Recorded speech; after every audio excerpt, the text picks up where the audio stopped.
Class में pin drop silence था। White board पर मार्कर की रगड़ के सिवा कोई आवाज नहीं थी। प्रोफेसर आर्यन शाह इकोनॉमिक्स का एक पेचीदा ग्राफ समझा रहे थे कि अचानक दरवाजा धड़ाम से खुला। सारी क्लास की गर्दनें दरवाजे की तरफ मुड़ गई। वहां जिया सिकंदर खड़ी थी, शानों पर ढीला डाला बैग लटकाए, चेहरे पर हवाइयां उड़ने के बजाय एक बेपरवाह सी मुस्कुराहट सजी हुई थी। आर्यन ने मारकर वहीं रोका और कलाई पर बंधी कड़ी घड़ी देखी और फिर सैद लहजे में कहा, मिस जिया सिकंदर, क्लास खत्म होने में सिर्फ 15 मिनट बाकी हैं। आप अब तशरीफ ला रही हैं? जिया ने बड़े इत्मीनान से क्लास में कदम रखा और मासूमियत से बोली, सॉरी सर, दरअसल आज एक बहुत बड़ा साना हो गया, तो मैं शायद आज आती ही ना, मगर तालीम की मोहब्बत मुझे यहाँ खींच लाई। आर्या ने एक भावना उचका कर उसे देखा। वो जानता था कि ये लड़की फिर कोई नया ड्रामा करेगी। कौन सा साना? आर्यन ने बाजू सीने पर बांध दिया। जिया ने एक लंबी आह भरी अपनी आंखें रगड़ते हुए गुलगुले लहजे में बोली, सर, मेरी मामा की टोमी का इंतकाल हो गया है। घर में सफे मातम बिछी हुई है। मामा का रो रो कर बुरा हाल था, इसलिए मुझे दिलासा देने के लिए रुकना पड़ा। पूरी क्लास के लबों पर मुस्कुराहट मचलने लगी। लड़के डेस्क के नीचे मुंह छुपाकर हंसने लगे, जबकि लड़कियां हैरत से जिया की अदाकारी देख रही थी। आर्यन का चेहरा गुस्से से सुर्ख हो गया। वो अच्छी तरह जानता था कि सामने खड़ी ये लड़की शहर के मारूफ बिजनेसमैन सिकंदर हयात की इकलौती और बिगड़ी हुई बेटी है। मगर जिया ये नहीं जानती थी कि सामने खड़ा शख्स कोई आम प्रोफेसर नहीं, बल्कि एसपी आर्यन शाह, जो इस यूनिवर्सिटी में खास मिशन पर बेस बदल कर आया है। उसकी बर्दाश्त का मादा वैसे ही कम था, और ऊपर से ये फजूल मजाक। इससे पहले कि आर्यन कोई सख्त एक्शन लेता और उसे बाहर निकालता, जिया ने अपनी मुकम्मल बात की। सर, आप पढ़ाना शुरू करें, मैं बैठ जाती हूँ। वैसे भी टोमी की रूह को इस साले सवाब के लिए दुआ तो मैं बाद में भी हो सकती है ना। मिस जिया। आर्यन दहाड़ा। उसकी आवाज की गूंज से क्लास में मौजूद हंसी की लहर फौरन थम गई। क्या आपको क्लासरूम कोई कॉमेडी थिएटर लगता है? टॉमी का इंतकाल? जिया ने फौरन कंधा उचकाया। सर, आपको यकीन नहीं आ रहा, कसम ले ले, वो बेचारा सुबह नाश्ते के वक्त बस एकदम लुढ़क गया। आर्यन का पारा हाई हो चुका था। उसे हाथ में पकड़े डस्टर जोर से मेज पर मारा। धूल का एक बादल उड़ा। Get out. उसे उंगली से दरवाजे की तरफ इशारा किया। मेरी क्लास में लेट आने वालों और नॉन सीरियस बातें करने वालों की कोई जगह नहीं है। बाहर निकल जाए। जिया को जरा भी शर्मिंदगी नहीं हुई। उल्टा उसने बड़े आराम से अपने बैग का पट्टा ठीक किया और मुड़ते हुए बोली, ओके सर, वैसे भी मुझे टॉमी के स्वयं का इंतजाम करना था। आपका मूड देखकर लगता है कि आपने ताजियत नहीं करनी। अल्लाह हाफिज। वो जितने इत्मीनान से आई थी उतने ही इत्मीनान से बाहर निकल गए, जैसे उसे क्लास से निकाले जाने का कोई मलाल ही ना हो। क्लास में सुनाटा छा गया। तलबा सहमे हुए प्रोफेसर आर्यन को देख रहे थे, जिसका बस नहीं चल रहा था कि वो कुछ तोड़ फोड़ दे। आर्यन ने गहरा सांस लिया और खुद को पुरसुकून किया।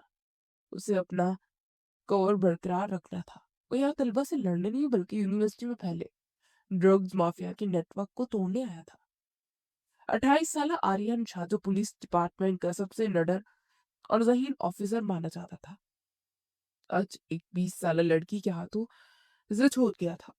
उसे सख्त मिजाज और संजीदा रहना पड़ता था ताकि कोई उसकी असलियत न जान सके। मगर जिया सिकंदर उसके आसाब पर सवार होती जा रही थी। दूसरी तरफ जिया क्लास से निकलकर सीधा कैंटीन की तरफ बढ़ी। कैंटीन उसकी पसंदीदा जगह थी, जहां वो अपने दोस्तों के झुरमुट में बैठकर किरकिर लगाती थी। वहां बैठते उसने अपना बैग कुर्सी पर फेंका और जोर से बोली, यार, ये नया प्रोफेसर कितना खड़ूस है। कसम से जरा सेंस ऑफ ह्यूमर नहीं है बंदे में। उसकी सहेली सारा ने हंसते हुए पूछा, फिर क्या हुआ? तुमने कौन सी नई कहानी सुनाई है? जिया ने आंख दबाते हुए कहा, वही पुरानी टोमी वाली। बेचारा प्रोफेसर समझ रहा था सच में कोई मर गया है। शक्ल दिखने वाली थी उसकी। वो सब हंसने लगे। जिया को पढ़ाई से ज्यादा कैंटीन में बैठने और नए प्रोफेसर्स को तंग करने में मजा आता था। वो अपनी जिंदगी अपनी मर्जी से जीने की आदी थी। उसे अंदाजा ही नहीं था कि जिस शख्स को वो बेवकूफ बनाने की कोशिश कर रही है, वो हकीकत में कितना खतरनाक और जहीन है। अभी वो अपने फतह के शादियाने बजा ही रही थी कि उसे अपने सर पर एक साया सा मंडलाता महसूस हुआ। कैंटीन में अचानक खामोशी छा गई। जिया ने बर्गर का निवाला मुंह में रखा और मुड़कर देखा। उसकी हलक में नवाला फंस गया। सामने प्रोफेसर आर्यन शाह खड़ा था, एक हाथ जेब में और दूसरे में कॉफी का मग। उसकी गहरी स्याह आंखें सीधी जिया के चेहरे पर जमी थी। आर्यन के लबों पर एक तंजिया मुस्कुराहट थी। वो आहिस्ता से झुका और जिया के कान के करीब आकर धीमी मगर काटदार आवाज में बोला, मिस जिया, मुझे खुशी है कि आपका गम इतनी जल्दी गलत हो गया। वैसे मैंने सोचा मैं आपको बता दूं कि अगली बार आपने मेरी क्लास का माहौल खराब किया तो मैं आपको सिर्फ क्लास से नहीं बल्कि यूनिवर्सिटी से ही रेस्टिगेट कर दूंगा। और ये मेरी वार्निंग है। जिया ने मुश्किल निवाला निकला। पहली बार उसे किसी की आंखों में देखकर घबराहट हुई थी। आर्यन ने सीधे होकर कॉफी का घूंट पड़ा और वहां से चला गया। जिया ने उसे जाते हुए देखा। खौफ के साथ साथ उसके अंदर एक अजीब सी जिद भी जाग उठी थी। रेस्टिगेट? उसने आहिस्ता से दोहराया। देखते हैं प्रोफेसर साहब, अब तो मुकाबला शुरू हुआ है। उसके जहन में एक नया और मजीद शरीर प्लान बन रहा था। अगली सुबह यूनिवर्सिटी का माहौल खुशगवार था, लेकिन प्रोफेसर आर्यन शाह का मूड कतई खुशगवार नहीं था। कल कैंटीन में जिया को वार्निंग देने के बाद उसे उम्मीद थी कि वो सुधर जाएगी या कम से कम उसके रास्ते से हट जाएगी। मगर वो नहीं जानता था कि जिया सिकंदर को चैलेंजेस बहुत पसंद है, खास तौर पर जब सामने वाला फरीक आर्यन जैसा अकड़ू प्रोफेसर हो। आर्यन क्लासरूम में मौजूद था। आज वो मैक्रो इकोनॉमिक्स के असूल समझा रहा था। उसने ग्रे रंग का सूट पहन रखा था और वो हमेशा की तरह नहायत बारोब और संजीदा लग रहा था। क्लास में मुकम्मल खामोशी थी और तलबा नोट्स लेने में मसरूफ थे। अचानक बाहर पार्किंग लॉट से किसी की गाड़ी के अलार्म बजने की तेज आवाज आई। आर्यन ने लेक्चर रोक लिया। आवाज मुसलसल आ रही थी और ये आवाज उसे बहुत जानी पहचाने लगी। ये उसकी अपनी गाड़ी का सिक्योरिटी अलार्म था। उसे झिझलाकर मार्कों को मेज पर मारा और खिड़की के करीब जाकर पर्दा हटाया। दूसरी मंजिल से पार्किंग का मंजर साफ दिखाई दे रहा था। उसकी स्याह रंग की होंडा सिविक के पास कोई खड़ा था। आर्यन ने आंखें सुकेड़ कर देखा। वो कोई और नहीं बल्कि जिया सिकंदर थी। जिया बड़े इत्मीनान से गाड़ी का बोनट पर हाथ फेर रही थी, जैसे गाड़ी का मुआयना कर रही हो। ये लड़की बास नहीं आएगी। आर्यन बुड़बुड़ाया और उससे फौरन क्लास से बाहर की तरफ वो भागा। Class dismiss. उसे जाते हुए दरवाजे से आवाज लगाई और राहदारी में लंबे लंबे डग बढ़ता हुआ सीढ़ियां उतरने लगा। जब वो हाफता वो पार्किंग में पहुंचा तो अलार्म अभी तक बज रहा था। उसने रिमोट से अलार्म बंद किया और गसीली नजरों से जिया को देखा, जो अब गाड़ी के पिछले टायर के पास झुकी हुई कुछ देख रही थी। मिस जिया? आर्यन की आवाज में भला की गर्ज थी। जिया उछल कर सीधी खड़ी हो गई। उसके चेहरे पर खौफ की बजाय एक मासूम सी हैरत थी। ओ सर, आप क्लास छोड़कर यहाँ क्या कर रहे हैं? उसे ऐसे पूछा जैसे आर्यन का यहाँ होना अजीब हो। आर्यन ने दांत पीसते उसके करीब जाकर कहा, मैं यहाँ क्या कर रहा हूँ? ये सवाल मुझे आपसे पूछना चाहिए। आप मेरी गाड़ी के पास क्या कर रही हैं? और ये अलार्म क्यों बज रहा था? जिया ने बड़े सुकून से अपने दुपट्टे का पल्लू दुरुस्त किया और गाड़ी के पिछले टायर की तरफ इशारा करते हुए बोली, सर, मैं तो बस यहाँ से गुजर ही रही थी कि आपकी गाड़ी ने चीखना शुरू कर दिया। मुझे लगा शायद कोई तकलीफ में है, इसलिए मैंने एक जिम्मेदार तालिब इल्म होने के नाते चेकअप करना जरूरी समझा। चेक। आर्यन ने भौहें उचकाई। अब कब से मैकेनिक बन गई? सर, मैकेनिक नहीं, मैं तो सिर्फ तशखीस कर रही थी। जिया ने अपनी हंसी दबाते हुए कहा, और तशखीस ये है कि आपकी गाड़ी को भी वायरस लग गया है। क्या मतलब? आर्यन का माथा झटका। जिया ने मासूमियत से गाड़ी के पिछले दोनों टायरों की तरफ इशारा किया। आर्यन ने नजरें झुकाकर देखा तो उसका खून खौल उठा। गाड़ी के दोनों पिछले टायर मुकम्मल तौर पर जमीन से लगे हुए थे। उनकी हवा निकली हुई थी। आर्यन ने मुट्ठी नीची और जिया की तरफ देखा। ये किसने किया? मैंने कहा ना, सर। जिया ने संजीदगी से कहा, ये टोमी वाला वायरस है। कल मेरी बिल्ली को भी हुआ। आज आपकी गाड़ी को हो गया। देखे ना बेचारी गाड़ी के पाँव। मेरा मतलब है टायर बिल्कुल नाडाल हो गए। आर्यन का दिल चाह के ऊपर सर पीट ले। ये लड़की उसके मुंह पर झूठ बोल रही थी। वो भी इतनी सफाई से। मिस जिया, आप जानती हैं कि मैं पुलिस। वो कहते कहते रुक गया। वो जोश में आकर अपनी असलियत बताने ही वाला था कि उसने गहरा सांस और खुद को याद दिलाया कि वो प्रोफेसर है। मैं पुलिस को रिपोर्ट कर सकता हूँ। यूनिवर्सिटी में तलबा उस्ताद की गाड़ियों को नुकसान पहुंचा रहे हैं। उसे जुमला बदला। जिया मुस्कुराई। सर, सबूत कहाँ है? मैं तो बस हमदर्दी कर रही थी। उल्टा आप मुझे ही इल्जाम लगा रहे हैं। ये तो भाई नेकी बर्बाद गुनाह लाजिम वाली बात हो गई। आर्यन ने उसे घूरा। आपकी हमदर्दी मुझे बहुत महंगी पड़ रही है। अब अगर आप यहाँ से नहीं गई तो मैं प्रिंसिपल पॉल को भी कॉल करूंगा। जिया ने दोनों हाथ हवा में उठा दिया। ओके ओके सर, जा रही हूँ। वैसे एक मुखलिसाना मशवरा दो। आर्यन ने उसे सवालिया नजरों से देखा। अगली बार गाड़ी को वैक्सीन लगवा कर लाइएगा। मौसम बहुत खराब चल रहा है। ये कहकर जिया खिलखिलाकर हंसती वहां से भाग गई और आर्यन वही खड़ा उसे जाता देखता रहा। और उसका दिल कर रहा था कि वो अभी इस लड़की को हथकड़ी लगा दे। एक एसपी जिससे बड़े बड़े मुजरिम कामते थे, एक लड़की उसके हाथों से वो बेबस खड़ा था। उसे झुककर टायर चेक किए। दोनों टायरों में किसी नोकीली चीज से सुराख किए गए थे। जिया सिकंदर। आर्यन ने जेरलक उसका नाम लिया। तुमने गलत आदमी से पंगा लिया है। अब मैं तुम्हें बताऊंगा कि सबक कैसे सिखाया जाता है। वो कोट उतारकर आस्तीनें फोल्ड करने लगा ताकि टायर बदल सके। धूप तेज हो रही थी और आर्यन का गुस्सा उससे भी ज्यादा तेज था। मगर कहीं ना कहीं उसके दिल के किसी गोशे में उस नडर, उस चोक लड़की के लिए एक अजीब सी दिलचस्पी भी पैदा हो रही थी। वो बिगड़ी हुई जरूर थी मगर बेवकूफ नहीं।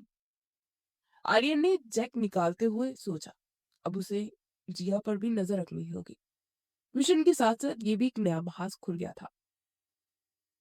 शाम को जब आर्यन घर जाने के लिए निकला तो वो थका हुआ था। टायर बदलने में उसका हुलिया बिगड़ चुका था। वो भी गेट से बाहर निकला ही था कि उसे जिया अपनी सहेलियों के साथ जाती दिखाई दी। उसने आर्यन को देखा और हाथ हिलाकर बुलंद आवाज में कहा, सर, गाड़ी की तबीयत अब कैसी है? आर्यन ने कोई जवाब नहीं दिया और गाड़ी की रफ्तार बढ़ा दी। वो जानता था कि ये जंग अब शुरू हो चुकी है और वो हार मानने वालों में से नहीं था। मगर उसे अंदाजा नहीं था कि अगली मुलाकात एक ऐसे मुकाम पर होगी जहां दोनों के मास्क उतर जाएंगे। रात के 12 बज चुके थे। यूनिवर्सिटी की वसी और इस इमारत तारीकी में डूबी हुई थी, सिवाय चंद कॉरिडोर्स के जहां मतलब इमरजेंसी लाइट से चल रही थी। खामोशी इतनी थी कि हवा के गुजरने की आवाज भी सुनाई दे रही थी। आर्यन शायद इस वक्त प्रोफेसर के रूप में नहीं था। उसे स्याह रंग का हुडी और ट्राउजर पहन रखा था और पाँव में खामोश सीवल वाले जूते थे। वो किसी साई की तरह केमिस्ट्री डिपार्टमेंट की तरफ बढ़ रहा था। उसकी खुफिया मालूमात के मुताबिक आज रात लैब में कुछ मशकूक सरगर्मियां होने वाली थी और वही से एहतियात से चलता कॉरिडोर के मोड़ पर पहुंचा ताकि अचानक से उसे दूसरी तरफ से किसी के भागते हुए कदमों की आवाज सुनाई दी। आर्यन फौरन चौंकना हो गया। उससे पहले कि वो चिपटा, एक नाजुक सा वजूद अंधेरे में सीधा उससे आ टकराया। आर्यन का रद्देमल बिजली किसी तेजी वाला था। उसने एक ही झटके में सामने वाले शख्स को दबोचा, घुमाया और साथ वाली दीवार के साथ लगा दिया। उसका एक हाथ उस शख्स के मुंह पर था ताकि वो चीख न सके और दूसरा बाजू पर। शोर मत करना वरना। आर्यन ने दबी खतरनाक आवाज में वार्निंग दी, लेकिन उसी लम्हे खिड़की से छनकर आने वाली चांदी उस अजनबी के चेहरे पर पड़ी। आर्यन की आंखें हैरत से फैल गई। वो कोई खतरनाक मुजरिम नहीं बल्कि जिया सिकंदर थी। जिया की आंखें खौफ से फटी हुई थी और वो जोर जोर से सांस ले रही थी। आर्यन ने फौरन उसके मुंह पर हाथ हटा और पीछे हटा। तुम? आर्यन ने बेयकीनी से पूछा, तुम यहाँ क्या कर रही हो? जिया ने लंबा सांस लिया और अपने गले पर हाथ रखा जैसे यकीन कर रही हूँ कि आवाज अभी बाकी है। फिर उसने आंखें सुकेड़ कर अंधेरे में आर्यन को देखा। प्रोफेसर आर्यन? उसकी आवाज में हैरत का झटका था। आप यहाँ क्या कर रहे हैं? और ये? उसे आर्यन के काले कपड़ों की तरफ इशारा किया। ये चोरों वाला गेटअप क्यों बनाया हुआ है? आर्यन सटपट आ गया। एक पल के लिए वो भूल ही गया कि एक मिशन पर है वो। अपनी जुबान का लगाम दो मिस जिया। आर्यन ने रूप झाड़ने की कोशिश की। मैं यहाँ यहाँ किसी इम्पोर्टेंट पेपर्स चेक करने के लिए रुक गया था और अब जा रहा हूँ। जिया ने अपने दोनों हाथ कमर पर रखे और एक अब्रू चुकाई। उसका खौफ अब हैरत और शक में बदल चुका था। पेपर्स? रात के 12 बजे? वो भी अंधेरे में? और सबसे बड़ी बात, उसने एक कदम आगे बढ़ाया। इकोनॉमिक्स के पेपर्स कमिश्नरी लैब के बाहर कब से चेक होने लगे? आर्यन ने लाजवाब उसका बात पर लाजवाब हो गया। ये लड़की बला की ज़हीन थी। उसे फौरन पैंतरा बदला और हमले को दफा का बेहतरीन तरीका समझा। मैं तुम्हें अपनी सफाई देने का पाबंद नहीं हूँ। तुम बताओ तुम यहाँ क्या कर रही हो? ये यूनिवर्सिटी के असूल तुम्हें मालूम नहीं? ये ट्रेस पासिंग है। मैं अभी सिक्योरिटी को बुला सकता हूँ। जिया जरा भी नहीं घबराई। उसने दीवार के साथ टेक लगा और इत्मीनान से बोली, सर, सिक्योरिटी तो रहने ही दे। अगर उन्होंने आपको इस हुलिये में देख लिया तो फिर प्रोफेसर बाद में समझेंगे, पहले वो 2-4 डंडे लगा देंगे।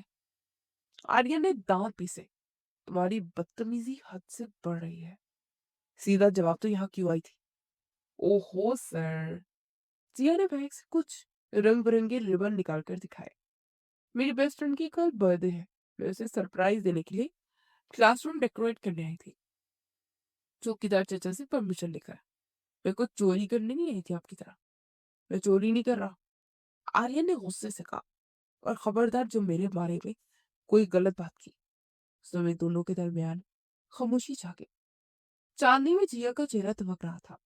आर्यन को पहली बार एहसास हुआ कि वो सिर्फ शरीर ही नहीं बेहद हसीन भी है। उसकी बे बड़ी बड़ी आंखों में शरारत की चमक थी जो इस अंधेरे में भी वासिया थी। आर्यन की दिल की धड़कन एक पल के लिए बेतरतीब हुई, जिसे उसने फौरन झटक दिया। अभी और इसी वक्त घर जाओ। आर्यन ने सख्ती से कहा। और अगर किसी को बताया कि मैं यहाँ था तो याद रखना, मेरा नाम आर्यन शाह है। मैं तुम्हारा वो हासिल करूंगा कि तुम यूनिवर्सिटी का रास्ता भूल जाओगी। जिया ने मुस्कुराकर सर हिलाया। ओके सर, समझ गई। ये हमारा टॉप सीक्रेट है। वैसे एक बात कहूँ? आर्यन ने सवालिया नजरों से उसे देखा। आप गुस्से में ज्यादा हैंडसम लगता है, बिल्कुल किसी विलन की तरह। ये कहकर जिया वहां से भाग खड़ी हुई। आर्यन ने उसे जाते हुए देखा। उसके लबों पर बेइख्तियार एक हल्की सी मुस्कुराहट आ गई, जिसे उसने फौरन छुपा लिया। जिया मेन गेट की तरफ भागी। भाग तो गई, लेकिन उसका दिमाग तेजी से चल रहा था। पेपर्स चेक कर रहे थे। My foot. वो बुड़बुड़ाई। प्रोफेसर साहब की दाल में कुछ काला तो है। पूरी दाल ही जैसे काली है। काले कपड़े, केमिस्ट्री लैब, और वो भी इतनी रात को। अपनी गाड़ी में बैठी स्ट्रिंग पर हाथ मारा। जिया सिकंदर, तुम्हें पता लगाना होगा कि ये खड़ूस प्रोफेसर आखिर है कौन? कि यूनिवर्सिटी में बम फिट करने तो नहीं आया। उसने फैसला कर लिया था कि वो प्रोफेसर आर्यन की जासूसी करेगी। वो नहीं जानती थी कि वो आग से खेलने जा रही है, लेकिन जिया को तो आग से खेलने का शौक था। दूसरी तरफ आर्यन ने सुकून का सांस लिया। बाल बाल बच गया। सो सोचा, ये लड़की मेरे मिशन के लिए खतरा बन सकती है। मुझे इससे दूर रहना होगा या फिर इसे अपने काबू में रखना होगा। लेकिन वो ये नहीं जानता था कि काबू पाने के लिए इस खेल में वो अपना दिल हार बैठेगा। यूनिवर्सिटी का ग्राउंड आज किसी मैदान जंग से कम नहीं लग रहा था। स्पोर्ट्स वीक का आखिरी दिन था और सबसे अहम इवेंट यानी उस्तादजा मुकाबला तलबा का दोस्ताना क्रिकेट मैच जारी था। तलबा की टीम की हालत पतली थी। आखिर ओवर था और जीतने के लिए 12 रन दरकार थे। क्रीज पर जिया सिकंदर मौजूद थी और सामने बॉलिंग के लिए कोई और नहीं बल्कि प्रोफेसर आर्यन शाह खड़े थे। आर्यन ने व्हाइट कट पहन रखी थी और आंखों पर स्याह चश्मा लगाया था। किसी हीरो से कम नहीं लग रहा था। गाउन में मौजूद आधी से ज्यादा तलबा मैच देखने की वजह सिर्फ आर्यन को देख रही थी। जिया ने बल्ला मजबूती से थामा और आर्यन को घूरा। आर्यन ने पहली बाल करवाने से पहले एक तंजिया मुस्कुराहट उछाली। मिस जिया, ये इकोनॉमिक्स की क्लास नहीं है। यहाँ गेस करके पास हो जाएंगी। यहाँ फोकस चाहिए होता है। आर्यन ने आवाज लगाई। जिया ने फौरन जवाब दिया, सर आप फिक्र न करें, मैं प्रैक्टिकल में बहुत अच्छी हूँ। बस आप जरा सब्र कर रहिएगा। मेरी शॉट अक्सर आउट ऑफ कंट्रोल हो जाती है। आर्यन ने रन अप लिया और पहली गेंद फेंकी। गेंद तेजी से जिया के पास से गुजर गई। ओ, आर्यन ने अफसोस का ड्रामा करते हुए कहा, लगता हवा का दबाव ज्यादा था। अगली गेंद कराए सर, बातें कम बनाए। जिया ने झिंझला कर कहा। दूसरी गेंद पर जिया ने जोर से बल्ला घुमाया, लेकिन गेंद सिर्फ किनारे से टकराकर वहीं गिर गई। आर्यन हंस पड़ा। रहने दे मिस जिया, आपसे नहीं हो पाएगा। क्यों खुद को थका रही है? हार मान ले। वैसे भी आपको हारने की आदत डाल लेनी चाहिए। आर्यन का ये जुमला जिया के दिल पर लगा। उसे पिछले 2 दिनों की सारी खपत याद आ गई। क्लास से निकालना, पार्किंग में डांटना और कल रात लैब के बाहर धमकाना। जिया की आंखों में एक शरारती चमक उभरी। हार मानना तो मैंने सीखा ही नहीं है सर, वो जेल पर पड़ाई। अगली गेंद के लिए आर्यन भागता हुआ आया। इस बार उसने यार करवाने की कोशिश की। जिया पूरी तरह तैयार थी। उसने गेंद को बाउंड्री की तरफ खेलने के बजाय पूरी ताकत से सीधा शॉट खेला। गेंद हवा में बुलंद हुई, सीधी आर्यन की तरफ आई।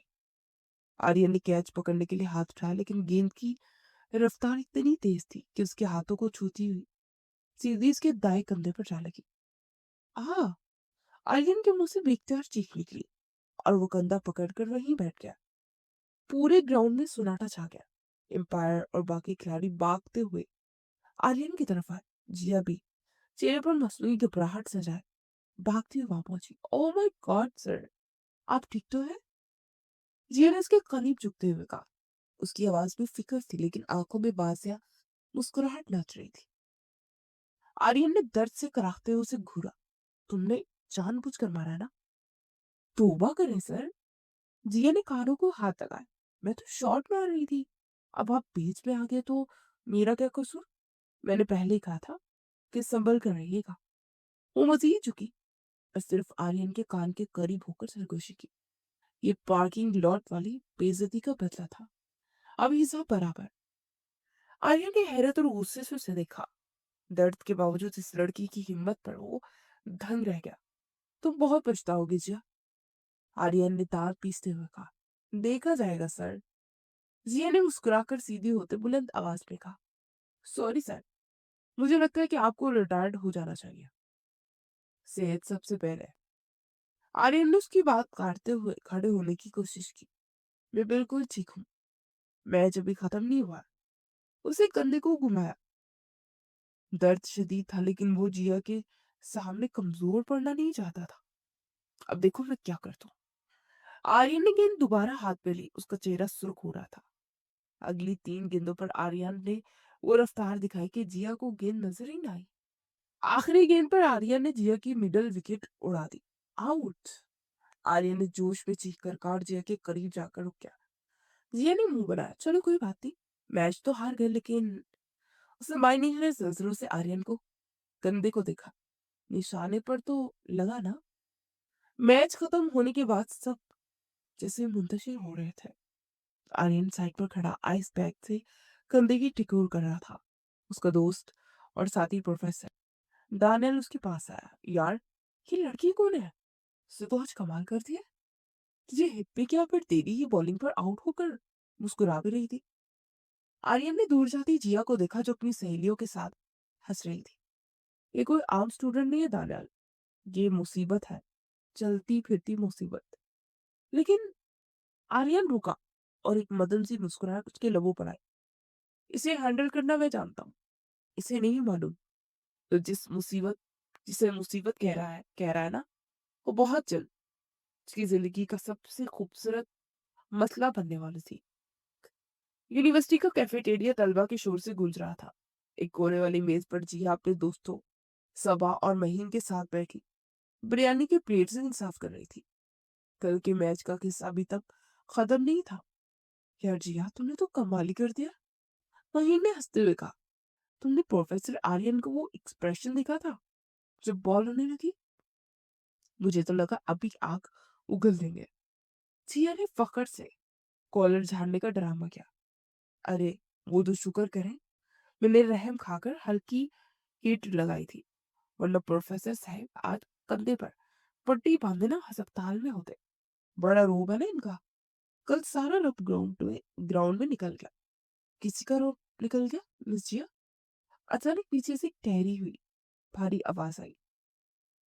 जिया के हलक में बिरयानी का नवाला अटक गया। मेज पर मौजूद सपा और महीन के रंग फक हो गए। जिया ने आहिस्ता से गर्दन मोड़कर देखा। प्रोफेसर आर्यन जो अपनी मखसूस सूट में मलबूस था, सीने पर हाथ बांधे ऐन उसके साथ सर पर खड़े होकर। उसके चेहरे पर एक अजीब सी पुरसुकून मुस्कुराहट थी जो गुस्से से ज्यादा खतरनाक लग रही थी। सर आप? जिया ने मुश्किल नवाला निकला। आप कब आए? जब आप मेरी रहम दिली की किस्से सुना रही थी। आर्यन ने कुर्सी खींची और बिना इजाजत उसके पास बैठ गया। सवार महीन तो डर के मारे वहां से खिसकने के बहाने ढूंढने लगी। वो मैं बस ऐसे ही। जिया पहली बार हकलाई। खैर। आर्यन ने हाथ के इशारे से सर रोका। उसने अपनी जेब से एक फोल्ड की हुई फाइल निकाली और जिया के सामने मेज पर रखी। ये क्या? जिया ने फाइल को मशकूक नजरों से देखा। ये आपकी सजा है। मेरा मतलब आपका इनाम है। आर्यन की आंखों में शरारत चमकी। कल ग्राउंड में आपकी परफॉर्मेंस देखकर मुझे अंदाजा हुआ कि आपके अंदर बहुत एक्स्ट्रा एनर्जी है। तो मैंने सोचा क्यों ना इसे किसी तामीरी काम में लगाया जाए। जिया ने डरते हुए फाइल खोली। ऊपर बड़े बड़े अल्फाज में लिखा था, डिपार्टमेंटल ऑर्गेनाइजिंग कंपनी। सर, ये अगले हफ्ते यूनिवर्सिटी में होने वाली एनुअल बिजनेस कॉन्फ्रेंस की सारी जिम्मेदारी आप मैं आपको सौंप रहा हूँ। आर्यन ने इत्मीनान से कहा। आप उसकी चीफ ऑर्गेनाइजर है क्या? जिया अपनी जगह से उछल पड़ी। क्या? लेकिन सर ये तो सीनियर्स का काम है। मैं अकेले कैसे करूंगी? और मेरे अपने फाइनल प्रोजेक्ट्स। ये आपका कौन मसला है ना? आर्यन ने कंधे झुकाए। और हाँ, चूंकि ये बहुत अहम इवेंट है, इसलिए आपको रोजाना दोपहर 2 बजे मेरे ऑफिस आकर प्रोग्रेस रिपोर्ट देनी होगी। अगर फिर भी गलती हुई। वो थोड़ा आगे झुका और उसकी आवाज धीमी और पुरस्कार थी। तो आपका फाइनल ग्रेड। समझ रही ना? जिया ने गुस्से से सिर घूरा। साफ साफ बदला था। उसे अपने जाल में फंसा रहा था। सर ये जाती है। आपको अपनी जाती दुश्मनी निकाल रहे हैं। जिया ने एहतजाज किया। दुश्मनी? आर्यन हंस पड़ा। मिस जिया, मैं एक प्रोफेसर हूँ और आप स्टूडेंट। हमारी क्या दुश्मनी हो सकती है? मैं तो बस आपकी सलाहतों को निखारना चाहता हूँ। और फिर वो उठ खड़ा हुआ। जाने से पहले उसने मुड़कर जिया को देखा। और हाँ, 2 बजे का वक्त मतलब 2 बजे होता है। मुझे लेट आने वालों से सख्त नफरत है। अगर 1 मिनट भी लेट हुई तो तो क्या? जिया भिजवा देंगे क्या? जेल भिजवा देंगे? जिया ने तंजिया अंदाज में पूछा, बगैर ये जाने के मुस्तकबिल में जुमला क्या रंग लाएगा। आर्यन के लबों पर मुस्कुराहट गहरी हुई। फिलहाल तो नहीं, लेकिन अगर काम ठीक ना हुआ तो ये टेंशन जरूर मिल सकती है आपको। Best of luck, miss organiser. और फौरन से वहां से चला गया, अपनी जीत का जश्न मनाता हुआ। और जिया गुस्से से पैर पटक कर रह गई। खड़ूस हिटलर खुद को समझता क्या है? जिया बुड़बुड़ाई। जानबूझकर मुझे फंसाया ताकि रोजाना मुझे डांट सके। सबा ने डरते डरते कहा। जिया अब क्या होगा? इनकार कर दो। इनकार किया तो फेल कर देगा।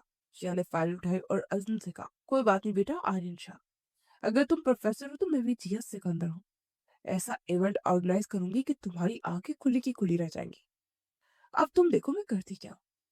लेकिन जिया नहीं जानती थी कि रोजाना की ये मुलाकातें, ये लड़ाई झगड़े और ये रिपोर्टिंग उन दोनों के दरमियान बर्फ पिघलाने का काम करेगी। इस प्रोजेक्ट के बहाने वो आर्यन को और आर्यन उसे करीब से जानने वाले थे। जंग शुरू हो चुकी थी, लेकिन ये जंग दिलों की थी। 2 बजे में बजने में अभी 1 मिनट बाकी था। जिया सिकंदर ऑफिस के दरवाजे के बाहर खड़ी गहरी सांस ले रही थी, जैसे किसी शेर की गुचार में दाखिल होने वाली हो। उसने अपने हाथ में पकड़ी फाइलों को दुरुस्त किया, दुपट्टा सेट किया और दरवाजे पर दस्तक दी। कम इन। अंदर से भारी और रूखी जवाब आई। जिया दरवाजा खोलकर अंदर दाखिल हुई। प्रोफेसर आर्यन शाह अपनी कुर्सी पर पुरशमान थे। लैपटॉप की स्क्रीन में मगन थे। उसने सर उठाकर उसे देखने की जहमत नहीं की। Good afternoon sir. जिया ने बुलंद आवाज में कहा और कुर्सी खींचकर बैठने लगी। मैंने बैठने का कहा क्या? आर्यन ने नजर स्क्रीन पर जमाते हुए पूछा। जिया जो आधी बैठ चुकी थी फौरन खड़ी हो गई। सॉरी सर, मुझे लगा शायद आप मौसम इंसानों की तरह पेश आएंगे।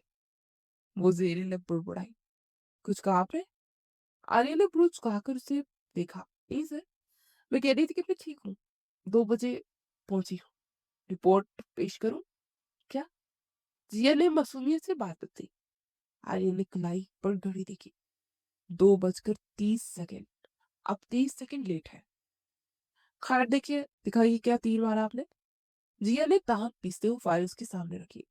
आर्यन ने फाइल खोली और पहली नजर में उसके चेहरे पर नागवारी आई। ये क्या है मिस जिया? उसने कागज उठाया। ये कॉन्फ्रेंस का दावतनामा है या किसी मेहंदी का फंक्शन? इतने रंग बिरंगे फोर्ट्स फोर्ट्स सर, ये आर्टेक्स टच है। इसे जमालियात कहते हैं। आप जैसे आंकड़ों, मेरा मतलब संजीदा लोगों को समझ में नहीं आएगा। मुझे प्रोफेशनलिज्म चाहिए। इस सुर्ख और गुलाबी रंग हटाएं। इसे ब्लैक एंड व्हाइट करें। आर्य ने कागज वापस फाइल में फेंका। और ये मेनू बिरयानी का और जर्दा। हम यह बिजनेस डिस्कस करने आ रहे हैं, वलीमा खानी नहीं। तो क्या घास पुवे खिलाए मेहमानों को? अभी खुराक से दिमाग चलता है ना? जी हाँ, बहस करने के मूड में थी। और वो ज्यादा खाने से दिमाग सो जाता है, जो आपका शायद हमेशा हमेशा सोया रहता है। आर्यन ने तंज किया। सैंडविचेस और कॉफी, बस अब इसे तब्दील करें। जिया ने गुस्से से फाइल अपनी तरफ खींची। आपको बस नुक्ता चीनी करनी होती है। मैंने इतनी मेहनत की थी। इसी खींचातानी में जिया का हाथ मेज पर रखे कॉफी के बड़े हुए मग पर टकराया। सब कुछ पलक चिपकते हवा, मग लुढ़का और गर्म कॉफी सीधी आर्यन की सफेद शर्ट और मेज पर फैले कागजात की तरफ पड़ी। Oh no! जिया चीखी। आर्यन बिजली की सी तेजी से अपनी जगह से उठा, लेकिन कॉफी अपना काम कर चुकी थी। उसकी बेदाग कमीज पर पूरा धब्बा फैल गया था। मिस जिया, आर्यन ने घबराहट के साथ उसे देखा। सॉरी सर, मैं साफ करती हूँ। जिया घबराहट में कुछ ज्यादा ही बौखला गई। उसने मेज से टिश्यू पेपर का डिब्बा उठाया और बिना कुछ सोचे समझे आर्यन के करीब जा पहुंची। वो तेजी से टिश्यू निकालकर आर्यन की कमीज को सीने के मुकाम को रगड़ने लगी। रुके, क्या कर रही हैं आप? आर्यन ने उसे रोकने की कोशिश की। सर, दाग पक्का हो जाएगा, साफ करने दे मुझे। जिया अपनी धुन में थी। उसे एहसास ही न हुआ कि वो आर्यन के कितना करीब खड़ी है। अचानक आर्यन ने जिया का हाथ पकड़ लिया। जिया का हाथ उसके सीने पर थम गया। उसे चौंक कर ऊपर देखा। कमरे में अचानक गहरा सन्नाटा छा गया। वो दोनों एक दूसरे के बहुत करीब थे। जिया की आंखें आर्यन की गहरी सी आंखों में उलझ गई। आर्यन को पहली बार एहसास हुआ कि जिया की मासूमियत, बड़ी आंखों में शरारत के पीछे एक अजीब सी मासूमियत भी है। कॉफी की महक के साथ साथ एक धीमी सी खुशबू जिया से आ रही थी, जो आर्यन के हवास पर छाने लगी। जिया के दिल की धड़कन बेतरतीब हो गई थी। आर्यन की गिरफ्त उसकी कलाई पर मजबूत थी, लेकिन तकलीफ नहीं थी। वक्त जैसे वहीं थम गया। जिया को आर्यन के दिल की धड़कन अपने हाथ के नीचे महसूस हो रही थी। ये शायद को उसका अपना दिल था। एक लम्हा, 2 लम्हे, फिर अचानक बाहर कॉरिडोर से गुजरते तालबुलमों के शोर ने उस शहर को तोड़ दिया। आर्यन ने झटके से जिया का हाथ छोड़ा और फौरन पीछे हटा। उसे खनकार कर अपना गला साफ किया और इधर उधर देखने लगा, जैसे कुछ हुआ ही ना हो। जिया भी शर्मिंदा सी हो गई और 2 कदम पीछे हट गई। उसके गालों पर नाली उमड़ आई। आप अब वाकई एक चलती फिरती आफत है। आर्यन ने अपनी कमीज झाड़ते हुए कहा, लेकिन इस बार उसकी आवाज में पहले जैसी सख्ती नहीं थी, बल्कि एक अजीब सी लड़खड़ाहट थी। आपने मेरा हुलिया बिगाड़ दिया। जिया ने बमुश्किल अपने हवास बहाल किए। उसे खुद को संभाला और पुराने अंदाज में वापस आई। सर, गलती आपकी है। आपने मग गलत जगह रखा था। और वैसे भी ये शर्ट आप पर सूट नहीं कर रही थी। अब डिजाइन बन गया तो ज्यादा अच्छी लग रही है। आर्यन ने उसे घूरा। निकल जाए मेरे ऑफिस से फौरन, इससे पहले कि मैं भूल जाऊं कि यूनिवर्सिटी में कत्ल करना मना है। जा रही हूँ। वैसे भी यहाँ कॉफी की बहुत बू हो गई है। जिया ने अपनी फाइलें समेटी। वो दरवाजे तक पहुंची, फिर रुकी और मुड़कर मुस्कुराई। और सर, कल के मेन्यू में कॉफी कैंसिल कर देते हैं। कहीं मेहमानों पर गिर गई तो बिजनेस डील कैंसिल ना हो जाए। अल्लाह हाफिज। इससे पहले कि आर्यन कोई चीज उठाकर उसे मारता, जिया भाग खड़ी हुई। आर्यन दरवाजे को घूरता रह गया। वो गुस्से में था। उसकी शर्ट खराब हो चुकी थी। फाइल गीली थी, लेकिन न जाने क्यों उसके लबों पर एक मुस्कुराहट रेंग गई। पागल लड़की। उसने सर झटका और टिश्यू से कमीज साफ करने लगा। उसे हैंडल करना वाकई आसान नहीं था। बाहर कॉरिडोर में जिया दीवार से टेक लगाकर खड़ी थी। उसका दिल अभी तक तेजी से धड़क रहा था। उसने अपने हाथ को देखा जैसे कुछ देर पहले आर्यन ने थामा था। ये मुझे क्या हो गया था? उसने खुद को मलामत की। नहीं जिया, वो हिटलर है, फोकस करो फोकस। लेकिन वो नहीं जानती थी कि अब फोकस करना मुश्किल होने वाला था, क्योंकि कहानी अब सिर्फ नोक झोंक तक महदूद नहीं रही थी, जज्बात ने दस्तक दे दी थी। बाहर मूसलाधार बारिश हो रही थी और यूनिवर्सिटी की सेंट्रल लाइब्रेरी में गहरा सकूत तारी था। खिड़कियों की शीशों पर बारिश की बूंदें मुसलसल टकरा रही थी। लाइब्रेरी के सबसे आखिरी कोने में किताब के रेक के पीछे छुपी जिया सिकंदर एक मोटी सी किताब मुंह पर रख के सो रही थी। अगर खराटे लेने हैं तो गिर जाए, ये लाइब्रेरी है। एक जानी पहचानी और करख्त आवाज ने जिया के ख्वाबों का सिलसिला मुनक़ता कर दिया। उसने हड़बड़ाकर किताब चेहरे से हटाई। सामने प्रोफेसर आर्यन शाह खड़े थे। उनकी कोट पर बारिश की चंद बूंदें चमक रही थी और हाथों में कुछ फाइल्स थी। सर आप? जिया ने अपनी आंखें मिली। मैं सो नहीं रही थी, मैं तो बस किताब के अल्फाज पर गौर कर रही थी। आंखें बंद करके तसव्वुर कर रही थी। आ गए? आर्यन ने किताब पर नजर डाली जो जिया ने उल्टी पकड़ी हुई थी। उल्टी किताब पढ़ के तसव्वुर करना वाकई में एक मुनफरिद फन है। आपकी सलाहतों का तो कोई जवाब ही नहीं है। जिया ने जल्दी से किताब से देखी। ओ वो, ये अभी की किताब तो नहीं? उल्टी सीधी एक जैसी लगती है। ये माइक्रो इकोनॉमिक्स है मिस जिया। आर्यन ने उसे घूरा और साथ वाली कुर्सी पर बैठ गया। सर आप यहाँ क्या कर रहे हैं? कि आप मेरा पीछा तो नहीं कर रहे? जिया ने मशकूक नजरों से उसे पूछा। खुशफहमी का इलाज हकीम लुकमान के पास भी नहीं है, आर्यन ने तंजिया मुस्कुराहट के साथ कहा। बाहर तूफान बारिश है, मुझे कुछ रेफरेंस बुक चाहिए थी और बदकिस्मती से आपने यही कोना चुना जहाँ मेरी मतलूबा किताब है। जिया कुछ कहने ही वाली थी कि अचानक जोरदार कड़क बिजली के साथ गड़क बिजली चमकी और लाइब्रेरी की तमाम लाइट्स बंद हो गई। गुप अंधेरा छा गया। या अल्लाह! जिया चीख कर अपनी सीट से उछली और खौफ के मारे सामने बैठे शख्स का बाजू जोर से पकड़ लिया। सर ये क्या हुआ है? मुझे अंधेरे से डर लगता है। सुकून करे से रिप्लाई किए, क़यामत नहीं आई। आर्यन की आवाज अंधेरे में भी पुरसुकून थी, लेकिन उसने अपना बाजू छुड़ाने की कोशिश नहीं की। जनरेटर अभी ऑन हो जाएगा। अगर ना हुआ तो? अगर यहाँ कोई भूत हुआ तो? सुना है पुरानी लाइब्रेरियों में जिन्नात पढ़ने आते हैं। जिया की आवाज कांप रही थी और उसकी गिरफ्त आर्यन के बाजू पर सख्त होती जा रही थी। आर्या को अंधेरे में हंसी आ गई। ये लड़की जो सारा दिन शेरनी बनी फिरती थी, अंधेरे में भीगी बिल्ली बन गई थी। अगर जिन्नात पढ़ने आते तो उन्हें आपसे डरना चाहिए, उल्टा नहीं। आर्यन ने अपना फोन निकाला और टॉर्च ऑन की। रोशनी की लकीर सीधी जिया के चेहरे पर पड़ी। वो खौफजदा सी आंखें मीच कर आर्यन के बाजू से चिमटी हुई थी। टॉर्च की मदद रोशनी ने उन दोनों को एक छोटे से रोशन दायरे में कैद कर दिया था। आर्यन की नजर जिया की मासूम और डरे हुए चेहरे पर ठहर गई। उस समय उसे प्रोफेसर और स्टूडेंट के रिश्ते से हटकर कुछ और लगी। वो खामोशी से उसे दिखता रहा। जिया ने आहिस्ता से आंखें खोली। आर्यन का चेहरा उसके चेहरे के बहुत करीब था। टॉर्च की रोशनी में आर्यन की आंखें चमक रही थी। बारिश का शोर अब मध्यम बैकग्राउंड म्यूजिक जैसा लग रहा था। आप ठीक है? आर्यन ने धीमी आवाज में पूछा। उसके लहजे में सख्ती गायब थी। ही जिया ने मुश्किल सर हिलाया लेकिन बांसुरी नहीं छोड़ा। आप यही रहेंगे ना? मुझे अकेला नहीं छोड़ेगा प्लीज। कहीं नहीं जा रहा। आर्यन ने गैर इरादी तौर पर अपना दूसरा हाथ जिया के हाथ पर रख दिया, जिसके बाजू पर था। जब तक लाइट नहीं आती मैं यही। कुछ समय वो दोनों खामोश रहे, बस सांसों की आवाज और बारिश का शोर था। फिजा में अजीब सी कशिश थी। अचानक लाइब्रेरी की ट्यूबलाइट्स जल उठी। रोशनी का सैलाब आया, वो जादुई लम्हा टूट गया। जिया ने झटके से हाथ छोड़ा और फौरन फासले पर हो गई।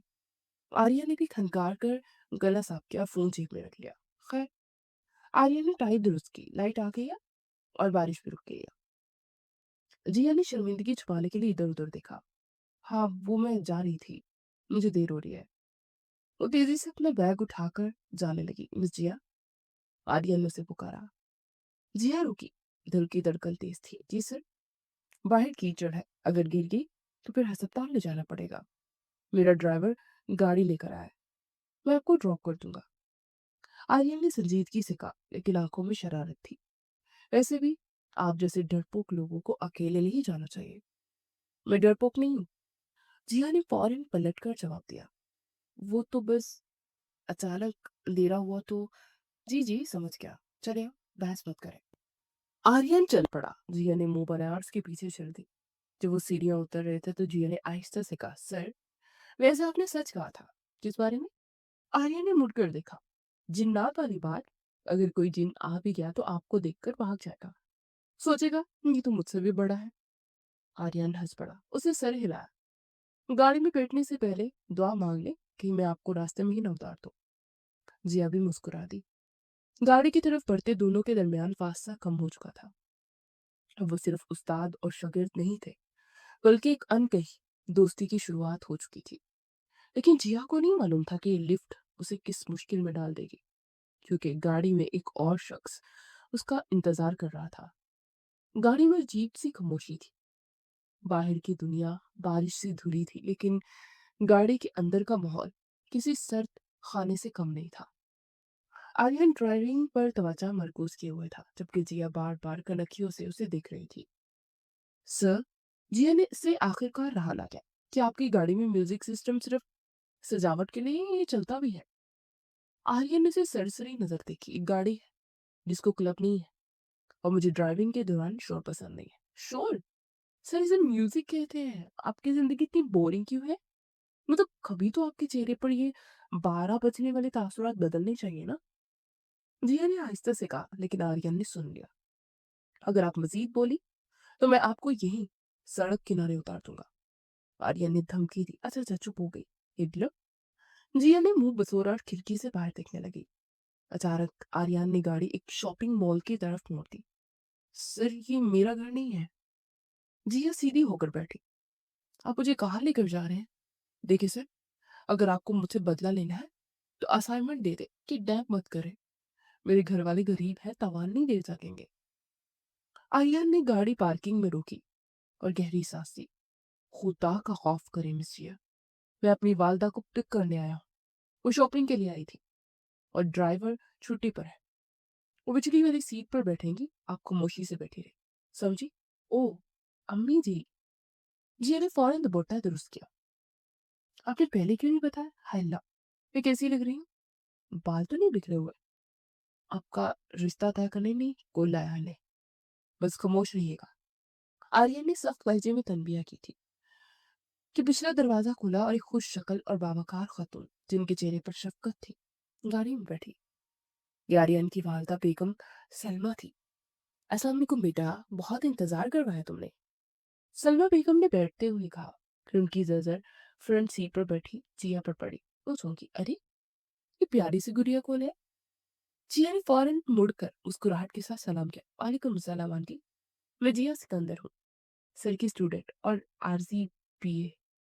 पीए? सलमा बेगम ने हैरत से आर्यन को देखा। आर्यन, तुमने कब से असिस्टेंट रखना शुरू कर दिया? और वो भी इतनी प्यारी बच्ची। माँ ये सिर्फ यूनिवर्सिटी की स्टूडेंट है। बारिश की वजह से मैंने इसे लिफ्ट दी थी। आर्यन ने गाड़ी स्टार्ट करते हुए कहा। और ये प्यारी सी बच्ची कम और सर का दर्द ज्यादा है। जिया ने आर्यन को घूरा, फिर फौरन सलमा बेगम की तरफ देखकर मासूमियत तारी कर ली। देखिए ना आंटी, सिर्फ सारा दिन मुझे डांटते रहते हैं। मैं तो बस मदद कर रही थी। उन्होंने मेरी कॉफी से शर्ट खराब कर दी और इल्जाम मुझ पर लगा दिया। क्या? आर्यन ने ब्रेक लगाई। इल्जाम? आपने कॉफी गिराई थी। हाँ तो कप आपने गलत जगह रखा था ना। जिया ने बरिस्ता जवाब दिया। सलमा बेगम उन दोनों की तकरार सुनकर मुस्कुराने लगी। उन्हें अपनी संजीदा और हर वक्त काम में मगन रहने वाले बच्चे को किसी लड़की के साथ यूं बहस करते देख खुशगवार हैरत हो रही थी। बस बस आर्यन। सलमा बेगम ने मुदाखलत की। लड़कियों से ऐसे बात नहीं करते। अब बेटा जिया तुम फिक्र ना करो, घर चलो वैसे ठीक करती हूँ। नहीं नहीं आंटी, मुझे घर ड्रॉप कर दे, वरना मेरे अब्बू पुलिस लेकर आ जाएंगे। जिया हंस पड़ी। रास्ते पर जिया और सलमा बेगम की बातें खत्म ना हुई। जिया ने अपनी यूनिवर्सिटी के किस्से, आर्यन की सख्तियां और मौसम की बातें इतनी रवानी से की कि गाड़ी का माहौल मुकम्मल बदल गया। आर्यन खामोशी से ड्राइव करता रहा, लेकिन रियर व्यू मिरर से कभी कभी जिया को भी देख लेता, जो हाथों के इशारे से बातें कर रही थी। आखिरकार जिया का घर आ गया। अल्लाह हाफिज आंटी, आपसे मिलकर बहुत अच्छा लगा। बिल्कुल ऐसा लगा जैसे अपनी अम्मी से मिल रही हूँ। जिया ने जज्बाती अंदाज में कहा। जीती रहो बेटा, कभी घर आना। सलमा बेगम ने शफकत से उसके सर पर हाथ रखा। जिया गाड़ी से उतरी और गेट के अंदर चली गई। आर्या ने गाड़ी आगे बढ़ाई तो सलमा बेगम ने उसे मायने खेज नजर से देखा। क्या हुआ माँ? आर्या ने पूछा। लड़की बहुत अच्छी है। सलमा बेगम ने मुस्कुरा कर कहा। जिंदा दिल, बातूनी और साफ दिल, बिल्कुल तुम्हारे बरअक्स। माँ प्लीज, वो मेरी स्टूडेंट है। आर्या ने मौजू बदलने की कोशिश की। स्टूडेंट है मगर तुम्हारे चेहरे पर जो मुस्कुराहट मैंने आज देखी है ना, वो पिछले 5 साल से मैंने नहीं देखी। सलमा बेगम ने संजीदगी से कहा। मुझे लगता है कि मेरा बहू तलाश करने का सफर खत्म होने वाला है। आर्या ने चौंक कर माँ को देखा। माँ, अब ऐसी कोई बात नहीं है, अभी नहीं है तो हो जाएगी। सलमा बेगम ने इत्मीनान से सीट की टेक से सेट लगा लिया। माँ की आंखें वो दिख लेती हैं जो तुम खुद नहीं दिख पाते। वो लड़की तुम्हारे इस खाली और बेरंग दिल को बढ़ सकती है। आर्यन खामोश रहा। उसके कानों में जिया की हंसी और वो जुमला गूंज रहा था जो अब उम्र भर कैद हो गई थी। वो नहीं जानता था कि अगला दिन यूनिवर्सिटी में एक बड़ा तूफान लाने वाला है, क्योंकि जिया के घर वालों ने उसे आर्यन की गाड़ी से उतरते देख लिया था। जिया जैसे ही गेट से अंदर दाखिल हुई, सामने बरामदे में उसका बड़ा भाई सात बाजू बांधे खड़ा था।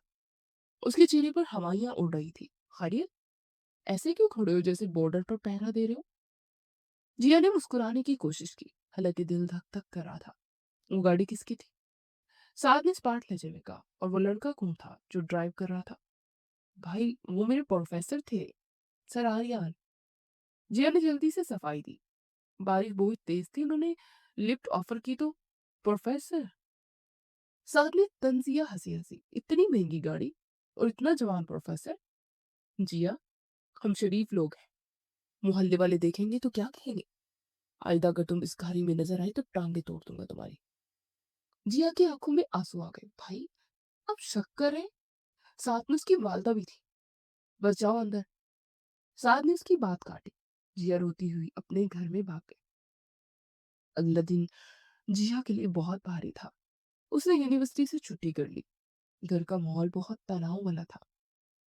शाम के वक्त अचानक दरवाजे पर दस्तक हुई। साद ने खोला तो बाहर एक शानदार गाड़ी खड़ी थी और इसमें से वही खातून, सलमा बेगम उतरी, जिन्हें उसने कल झलक पर देखा था।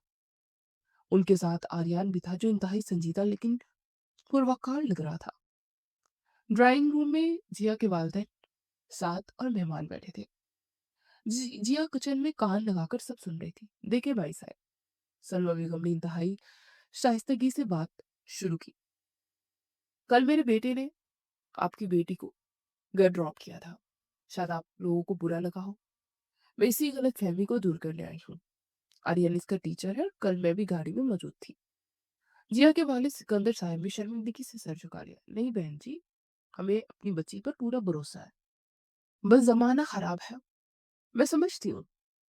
सलमा बेगम ने मुस्कुराकर आर्यन की तरफ देखा, जो खामोशी से कलीन के डिजाइन का जायजा ले रहा था।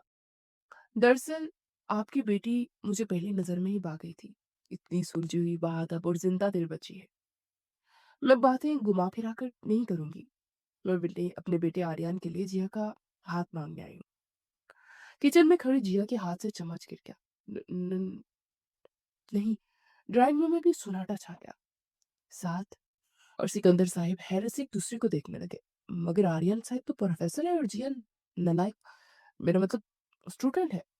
साथ हकलाया। तो क्या हुआ? शादी के बाद पढ़ा देंगे। क्यों आर्यन? सलमा बेगम ने बेटे से पूछा। आर्यन ने बहुत मुश्किल मुस्कुराहट दबाई। जी माँ, पढ़ा दूंगा, बहुत सख्त मेहनत करवाऊंगा। उसके लहजे में छुपी हुई धमकी थी, सिर्फ जिया ही समझ सकती थी।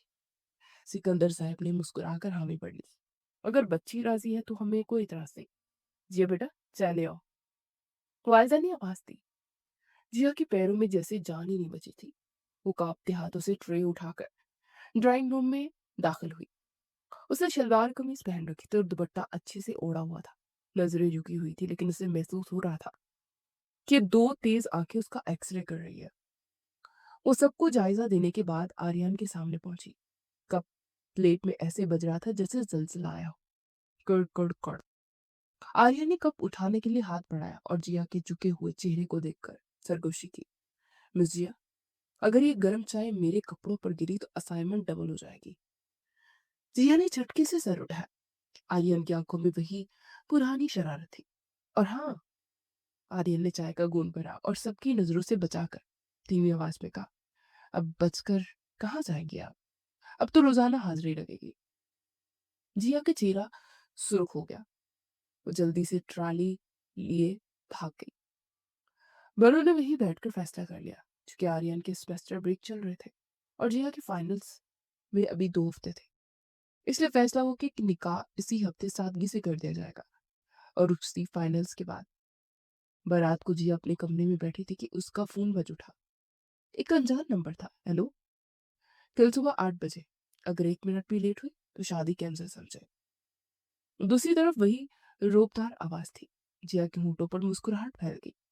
सर, शादी कैंसिल हुई तो आपकी अम्मी आपकी क्लास लेंगी। हम्म। जुबान बहुत चलने लगी। एक आध के बाद इसका हिसाब लूंगा। आर्यन ने फोन बंद कर दिया। सिया ने फोन सीने से लगा लिया। वो जिसे हिटलर समझती थी उसकी जिंदगी का हीरो बनने वाला था। वो नहीं जानती थी कि निकाह वाले दिन आर्यन ने उसे क्या सरप्राइज देने वाला था, लेकिन उसे यकीन था कि वो लम्हा यादगार होगा। शादी की तैयारियां जोरों शोर से जारी थी, लेकिन निकाह से ठीक एक रात पहले जब सब मेहंदी की तकरीबात में मसरूफ थे, आर्यन शाह वहां मौजूद नहीं था। सबको बताया गया कि वो किसी जरूरी काम से शहर से बाहर गया है, मगर हकीकत कुछ और थी। रात के 3 बज रहे थे। यूनिवर्सिटी के वीरान और पुरानी ओल्ड कैंपस के तहखाने के बाहर पुलिस की खामोश गाड़ियों का घेराव था। आर्यन अपनी शेरवानी की नॉब देकर सीधा वहां पहुंचा। उस वक्त वो बुलेट प्रूफ जैकेट पहने, हाथ में पिस्टल थामे अपनी टीम को लीड कर रहा था। सर, टारगेट अंदर मौजूद है, वायरलेस पर इतना मेरी।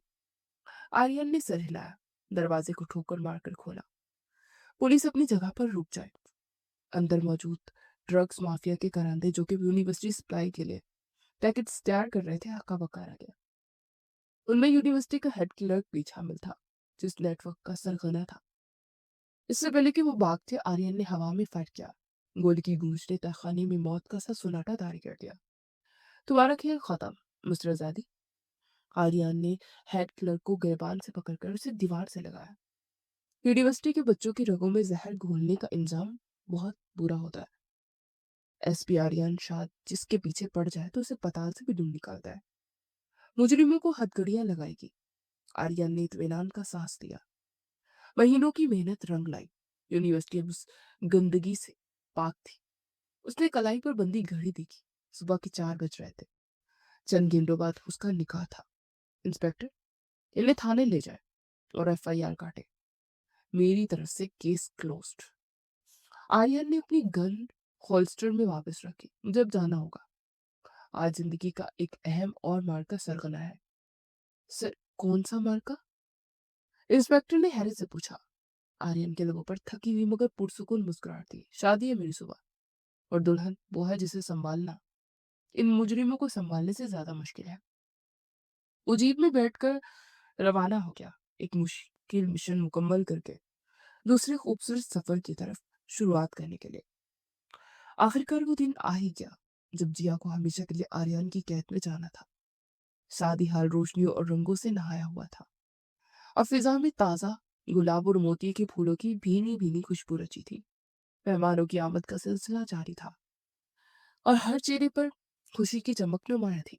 मगर दुल्हन के मखसूस कमरे में बैठी जिया की हालत बिल्कुल मुख्तलिफ थी। वो सुर्ख रंग की इंतहाई खूबसूरत अरूसी जोड़े में मलबूस थी, जिस पर सुनहरी रंग का नफीस और भारी काम किया गया था। उसके हाथों में लगी मेहंदी का रंग गहरा शौक था और ज्वेलरी की चमक उसके हुस्न को चार चांद लगा रही थी। लेकिन उसका दिल किसी खुश पत्ते की तरह कांप रहा था। उसकी करीबी सहेली और कजन उसकी गिर्द जमा थी, उसे तैयार करने के साथ साथ छेड़ने में भी मसरूफ थी। महम ने जिया के बालों की लट दुरुस्त करते शरारत से किया। जिया, तुम तो ऐसे घबरा रही हो जैसे शादी के स्टेज पर नहीं, बल्कि सर आर्यन के ऑफिस में अपनी असाइनमेंट जमा करवाने जा रही हो। हालांकि अब तो वो तुम्हें डांट भी नहीं सकेंगे। जिया ने आईने में अपने अक्स को देखा, जहां उसकी आंखों में खौफ और उम्मीद के साए एक साथ लहराते नजर आ रहे थे। उसे धीमी आवाज में कहा, तुम्हें क्या मालूम वहां कि मेरा दिल कितनी जोर से धड़क रहा है। वो यूनिवर्सिटी के सबसे सख्त मिजाज प्रोफेसर है और मुझे तो अभी भी यकीन नहीं आ रहा कि मेरी उनसे शादी हो रही है। और अगर मैंने वहां स्टेज पर कुछ गलत कह दिया या मुझसे चलते हुए पाँव भी उलझ गया तो सबके सामने मुझे लेक्चर देना शुरू कर देंगे।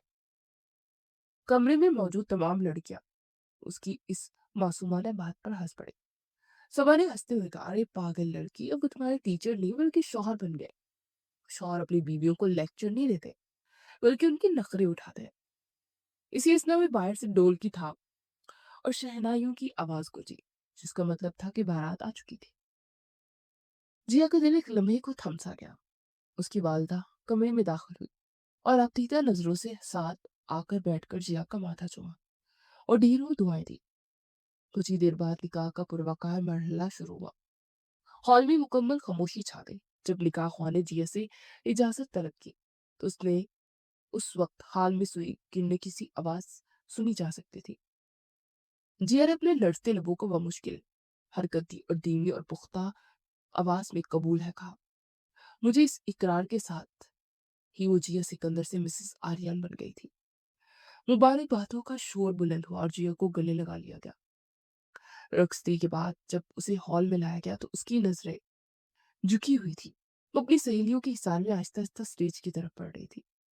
सामने सोफे पर आर्यन बैठा हुआ था। आज वो अपनी रवायती सख्त तबीयत के बरअक्स बेहद पुरसुकून और वजीह लग रहा था। क्रीम रंग की शेरवानी और सर पर सजी कुल्ला ने उसकी शख्सियत को और शाहाना और वक्कार बख्शा था। जब आर्यन की नजर सुर्ख जोड़े में मलबूस चेयर पर पड़ी तो वो पलक झपकना भूल गया।